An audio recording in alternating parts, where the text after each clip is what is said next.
പെൻഗ്രാഫിക് എന്ന സ്ഥാപനം ഓട്ടുപാറ നഗരമധ്യത്തിൽ പ്രവർത്തനം ആരംഭിച്ചു. തന്ത്രി അവണപ്പറമ്പ് പ്രദീപൻ നമ്പൂതിരി ഉദ്ഘാടനം ചെയ്തു. ഹൈ ക്വാളിറ്റിയിൽ എല്ലാവിധ പ്രിന്റ് വർക്കുകളും, sign board, multi colour notice, cloth, vinyl flex തുടങ്ങി എല്ലാവിധ വർക്കുകളും ആധുനിക രീതിയിൽ പെൻഗ്രാഫിക്കിൽ ചെയ്തു കൊടുക്കുന്നു. തേവലക്കര ബോയ്സ് സ്കൂളിൽ നിന്ന് ഷോക്കേറ്റ് വിദ്യാർത്ഥി മരിച്ച സംഭവത്തിൽ KSEBയോട് വിശദമായ റിപ്പോർട്ട് ആവശ്യപ്പെട്ടിട്ടുണ്ടെന്ന് മന്ത്രി കെ കൃഷ്ണൻകുട്ടി. റിപ്പോർട്ടിൽ ജീവനക്കാർക്ക് വീഴ്ചയുണ്ടെങ്കിൽ ശക്തമായ നടപടി ഉണ്ടാകും. പ്രതിപക്ഷ വിമർശനം ഉന്നയിക്കുന്നത് രാഷ്ട്രീയമാണെന്നും അദ്ദേഹം പറഞ്ഞു. ലൈൻ എപ്പോൾ സ്ഥാപിച്ചു, അകലം പാലിച്ചിട്ടുണ്ടോ എന്നതുൾപ്പെടെ പരിശോധിക്കും. ഷെഡ് നിർമ്മിക്കാൻ അനുമതി വാങ്ങിയിട്ടുണ്ടോ എന്ന് പരിശോധിക്കും.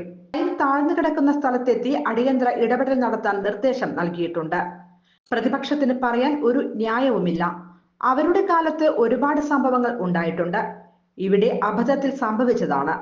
സ്കൂളിൽ വൈദ്യുതി വിതരണം നിർത്തി കവേർഡ് കണ്ടക്ടർ സ്ഥാപിക്കാൻ തീരുമാനിച്ചിട്ടുണ്ട്. കുട്ടിയുടെ കുടുംബത്തിന് ഇനിയും സർക്കാരിന്റെ സഹായം ഉണ്ടാകുമെന്നും കൃഷ്ണൻകുട്ടി വ്യക്തമാക്കി. News desk anytime news. കൂടുതൽ വാർത്തകൾക്ക് ഞങ്ങളുടെ ചാനൽ സബ്സ്ക്രൈബ് ചെയ്യുക. ഫേസ്ബുക്ക് ഫോളോ അപ്പ് ചെയ്യുക. വാർത്തകൾ വേഗത്തിലറിയാൻ എനിടൈം ന്യൂസ്.